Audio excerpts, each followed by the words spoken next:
Olá, sou o professor JH aqui do canal Física Light. Sejam muito bem-vindos a mais um vídeo aqui do nosso canal. Quero aproveitar inclusive o vídeo para agradecer a todos vocês pelos elogios, pelos comentários, pelas sugestões, pelas críticas, porque é tudo isso que nos incentiva a continuar aqui divulgando a física. Neste vídeo nós vamos tratar de um assunto aqui chamado indução magnética. Inclusive, para mim, eu considero um dos temas mais bonitos da física. Bom, antes de dar sequência aqui e falar diretamente sobre a indução magnética, é importante que você entenda que neste vídeo nós vamos fazer alguns experimentos. Então é uma aula experimental onde eu vou mostrar experimentalmente o fenômeno da indução magnética. E nos próximos vídeos eu farei um estudo teórico das duas leis que regem a indução magnética, que são lei de Lenz e lei de Faraday. Bom, vamos dar então início ao nosso estudo da indução magnética.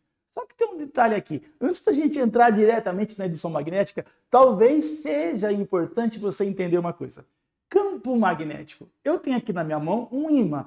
Todos sabemos que um ímã ele gera no seu entorno um campo magnético. Eu tenho aqui um outro ímã dependurado. Ele também gera um campo magnético ao redor dele. Quando eu aproximo um ímã do outro, ocorre uma interação entre os dois campos magnéticos.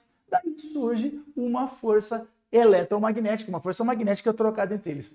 Acontece que na física, no eletromagnetismo, eu até brinco com os meus alunos que existe uma oração. Eu chamo de oração do eletromagnetismo, que é o seguinte: carga elétrica em movimento gera campo magnético. Então, eu posso criar um campo magnético com uma bobina, como essa daqui, né?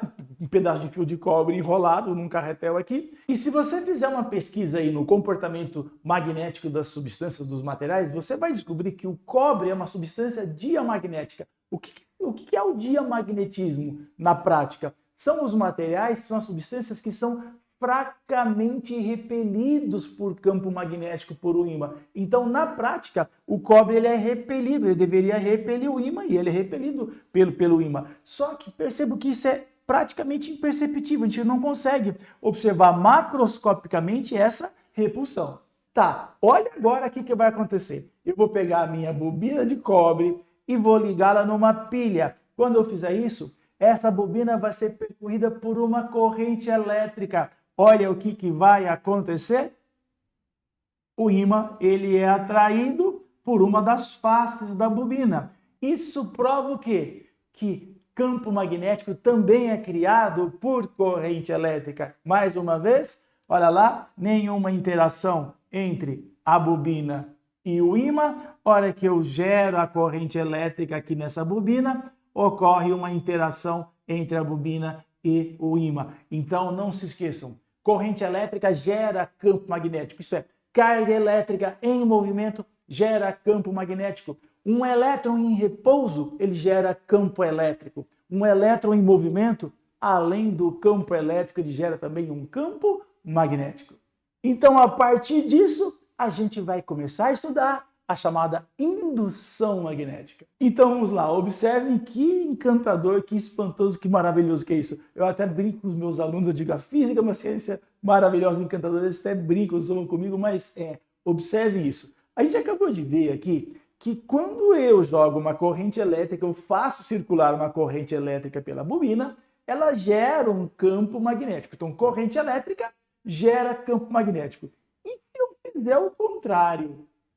E se eu pegar a bobina e, vamos lá, jogar para dentro dela um campo magnético? Se eu coloco a corrente elétrica, eu tenho um campo magnético. E se eu submeter essa bobina a um campo magnético variável? Depois nós vamos aprender isso teoricamente, nós vamos ver a lei de Faraday, aí vem toda a teoria de variação de fluxo magnético. Mas vamos usar conceito físico agora. Então a ideia é assim, corrente elétrica gera campo magnético. Será que um campo magnético é capaz de gerar corrente elétrica? E a resposta é sim. É como se fosse o princípio da ação e reação, né? Se corrente elétrica gera campo magnético, o contrário também é verdadeiro. O campo magnético gera corrente elétrica. E eu vou demonstrar isso facilmente. Eu vou pegar a minha mesma bobina, um multímetro, ok? E vou ligá-lo como amperímetro. Então tá aqui, eu liguei o meu aparelho como amperímetro, medidor de corrente elétrica. É óbvio que a gente vai observar corrente elétrica igual a zero. Não tem corrente elétrica na minha bobina, porque eu não liguei ela em nenhum gerador, em nenhuma pilha, nenhum dispositivo que forneça energia, corrente elétrica. Mas observe agora o que vai acontecer. Eu vou pegar o meu ímã e vou aproximá-lo da bobina. Observe, acompanhe, olhem para o amperímetro. Olha isso. Quando eu aproximo e afasto o ímã da bobina, olha o que acontece, gera uma corrente elétrica na bobina. Então, o contrário também é verdadeiro. Corrente elétrica gera campo magnético gera corrente elétrica. E agora somente alguns detalhes antes da gente dar sequência. Observe mais uma vez, não é a presença do ímã e da bobina que faz com que gere a diferença de potencial e a corrente elétrica. Percebam, a bobina e o ímã, sim, e não está gerando. Eu tenho que movimentar, aproximar ou afastar o ímã, aproximar ou afastar a bobina. Tem que existir entre eles, entre a bobina e o ímã, um movimento relativo. E mais um detalhe, observe que na aproximação gera uma corrente positiva, no afastamento uma corrente elétrica negativa. Positiva na aproximação, negativa no afastamento. Positivo, negativo, positivo, negativo. Isso daqui nós vamos utilizar depois para explicar e para vocês entenderem o que é uma corrente alternada, que tem o sentido alternado, ora positiva, ora negativa. E nós vamos utilizar também essa variação no sentido da corrente elétrica para a gente poder entender a chamada lei de Lenz, que é utilizada para determinar o sentido da DDP induzida, a polaridade induzida, e também o sentido da corrente elétrica induzida. A lei de Faraday a gente vai utilizar para explicar o quanto é gerado, qual força eletromotriz você vai gerar e qual a DDP que vai ser gerada, ok? Tá, então vamos agora observar algumas aplicações práticas que alguém pode estar se perguntando aí. Mas para que serve isso? Onde eu utilizo isso, professor? Então é o seguinte, se você nunca ouviu falar sobre indução magnética, acredite, praticamente toda a energia elétrica consumida no planeta é gerada dessa forma, com um ímã e uma bobina, com exceção da energia fotovoltaica, porque aí o princípio é outro. A energia é gerada através de um princípio chamado de efeito fotoelétrico. Então vamos lá para a observação de algumas aplicações aqui. Eu tenho aqui na minha mão um dínamo. Mas, professor, o que é um dínamo? É uma bobina e um ímã. É uma bobina dentro de um campo magnético gerado por um ímã.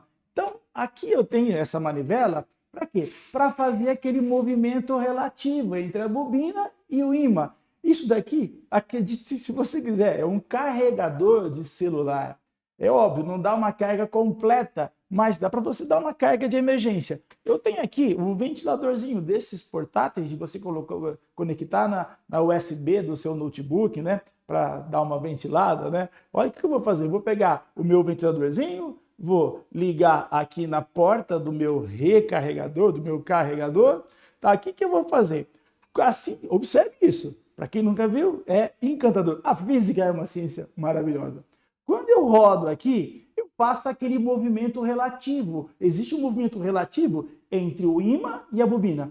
Você vai perceber depois que, na verdade, não precisa ter um movimento. O que você precisa é de uma variação de fluxo magnético. Você tem que variar o campo magnético dentro da bobina, uma variação do fluxo.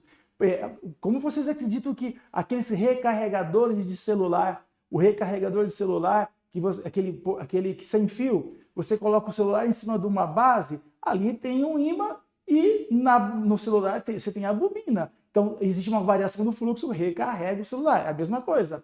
O fogão de indução, a panela, o fundo da panela é a bobina, o fogão lá é o ímã. Ocorre uma variação do fluxo, gera corrente elétrica no fundo da panela, efeito Joule, a panela aquece e você aquece os alimentos. Etiquetas nas roupas que você passa por aquela porta. Então a etiqueta tem uma bobina, quando passa por aquela porta, os detectores geram uma corrente elétrica, disparam um sinal. Vamos lá, a tarjeta que você utiliza no sem parar, nos pedágios, é o mesmo princípio. Então aqui, vamos lá, o meu dínamo, eu tenho aqui então uma bobina dentro do campo magnético. Quando eu rodo, varia o fluxo, gera corrente elétrica, eu coloco o meu ventilador em movimento. Olha lá. Sim? O que vocês acham que é uma usina hidrelétrica? Uma usina hidrelétrica é uma gigantesca bobina dentro de um campo magnético. A queda d'água faz rodar a bobina dentro do campo magnético, gera diferença de potencial corrente elétrica. Uma termoelétrica, você queima carvão, mineral, você queima carvão para quê? Para ferver água, vapor d'água em alta pressão, rodar a bobina, para quê? Para gerar diferença de potencial, corrente elétrica. Eólica, o vento, rotação das pás, faz rodar a bobina dentro do campo magnético. Então, daqui é a chamada indução magnética. A física é uma ciência maravilhosa. Vocês já ouviram falar no filme O Menino que Descobriu o Vento? Quem nunca assistiu, é um filme imperdível por diversos motivos. Pelo sonho, pela vontade, pela perseverança, pelo propósito de vida. É um filme que retrata uma história real do menino do Malawi, do interior da África, né? Uma família muito pobre, e ele observa um dia na bicicleta do professor dele um dínamo acoplado no pneu e uma lanterna. E ele quer implantar isso na fazenda, no sítio do pai dele, nas terras da família. E é um filme lindo, é imperdível. Assistam, O Menino que Descobriu o Vento. Então, o que é isso aqui? É um dínamo. Aqui eu tenho a bobina dentro do campo magnético, isso aqui vai acoplado lá no pneu, o pneu encosta aqui. Conforme você está andando com a bicicleta, isso roda a bobina dentro do campo magnético, gera uma corrente elétrica, a lanterna da bicicleta. Olha lá, um dínamo. O alternador do seu veículo é exatamente isso. O alternador é um dínamo. Por que alternador? Porque gera uma corrente alternada. Lembra? Aproxima, afasta, a corrente vai e volta, positiva, negativa. Vamos observar outra coisa aqui. Eu tenho aqui um gerador de 12 volts. Isso aqui é um gerador de 12 volts. Você pode acoplar uma pá aqui, né? Uma hélice. Isso aqui colocar num local alto, vento eólico, faz rodar, roda a bobina dentro do campo magnético, vai induzir aqui 12 volts. Você pode acoplar isso aqui num sistema, numa queda d'água, faz rodar, roda, varia o fluxo magnético, o movimento relativo entre a bobina e o campo magnético, gera corrente elétrica. Esse daqui, então, quando eu faço em sala de aula, isso daqui é imperdível. Esse aqui é imperdível. É um rádio. Só que não vai pilha. Como que funciona esse rádio? A manivela tem aqui dentro um dínamo. Você mesmo gera a corrente elétrica para o rádio funcionar e ainda tem uma lanterna aqui. Ok? Olha lá. Sim? Deixa eu ligar aqui. Vamos lá. Vamos ligar aqui. Ó. Olha lá. Parou de rodar. Vamos lá. Vamos esperar. Daqui a pouco a energia elétrica que foi gerada, ela acaba. Cessa. Olha lá. Sim? Está diminuindo. Acabou. O que você tem que fazer? Gerar mais energia elétrica. Olha lá. Tem uma bateria aqui que você recarrega a bateria. Olha. Sim? E é também um rádio de pilhas. Vamos lá? Está sem energia. Vou rotacionar aqui. Avenida Sampaio Vidal, 575 no centro. E Avenida João Batista Coelho. Acabou. Vamos gerar mais. 14-3306-0924. Fantástico. Em realidade, crédito diesel. Há mais de 30 anos trabalhando com toda a linha de veículos a diesel. Uma última observação aqui, antes de dar sequência e eu mostrar a última aplicação aqui, é a seguinte. Quando eu digo aqui energia gerada, na verdade eu não estou gerando energia. É uma conservação, é uma transformação. É energia potencial química sendo convertida em energia potencial elétrica. Eu gasto energia e é convertida em energia potencial elétrica para alimentar a lâmpada, alimentar o rádio. Para finalizar, eu quero mostrar essa lanterna, que é uma lanterna também bastante conhecida. Essa é interessante, dá para vocês observarem. Olha lá dentro a bobina, estão vendo? O dourado aqui, ok? É uma bobina de cobre. E lá dentro, ó, caindo, né, passando por dentro da bobina, o que? Um ímã. Então, quando eu faço esse movimento, o ímã passa por dentro da bobina. É o movimento relativo entre o ímã e a bobina. Eu gero energia potencial elétrica, Essa lanterna em especial ela possui uma bateria, então eu recarrego a bateria para eu poder utilizar. Olha lá. Então você nunca vai trocar a pilha dessa lanterna. É uma bateria que você mesmo recarrega, você gasta energia, ela é convertida em energia potencial elétrica, fica armazenada na bateria para você poder utilizar. Inclusive, a gente pode utilizar essa lanterna para explicar a energia maremotriz, as usinas maremotrizes, que geram energia a partir das ondas no mar. Então, existem vários modelos de geradores maremotrizes. Um deles, a bobina, como se fosse uma boia, né? Essa estrutura, a bobina fixa, e dentro uma boia, que é o ímã. Quando a onda passa, a boia interna, o ímã interno, ele sobe e desce e passa por dentro da bobina e vai gerando energia potencial elétrica, ok? Fantástico, interessantíssimo. Por isso que eu disse que eu considero um dos temas da física mais bonitos. É importantíssimo você entender a indução magnética. Para quem é vestibulando, é um tema que é recorrente nos vestibulares. E voltando a repetir, vou fazer uns próximos vídeos agora, onde nós vamos ver a parte teórica, a parte conceitual, onde eu vou explicar a lei de Lenz, a lei de Faraday e toda a teoria que envolve isso da variação de fluxo magnético, ok? Espero que tenham gostado, que tenham curtido o vídeo, que tenham aprendido um pouco com ele. Um grande abraço e até a próxima.